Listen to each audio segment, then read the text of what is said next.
Have you ever thought why we forget new information so quickly? Well, the answer is because our brain is trying to protect itself from overloading.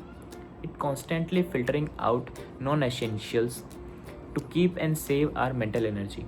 And that is why the learning new things is so difficult that it really resists the discomfort of mental hardship.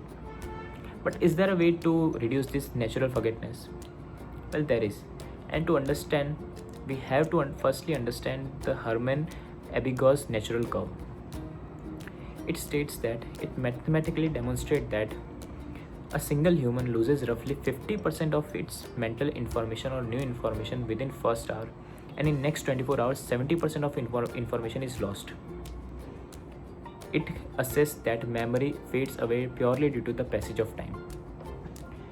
We also forget the information because we cannot find the right cues to access that stored information. Now let's understand how a memory is stored in our brain. Our brain simply captures the data through our sensory motors, creates a memory and stores it. It happens in two steps. First, synaptic consolidation. Whenever a fresh memory is created, it goes into a temporal part of brain called hippocampus. Hippocampus simply stores the memory for temporary period of time. Second, systematic consolidation. When we go into the deep sleep, the hippocampus injects the information into a long-term consolidation part of the brain called neocortex. And to access that information from long-term consolidation part, we need neurons. Neurons simply transmit the information from neocortex to working brain. Now, let's understand the best way to not forget. First, retrieval practice. It an act of forcing the brain to actually gather the information from stored part to an actually working part of the brain. This practice is highly resistant to stress. Whenever someone is failed to recall the information, it actually primes the brain to absorb better information next time when we look at it again. Second, spaced repetition. You remember the neurons that transmit the information from neocortex to working part of the brain.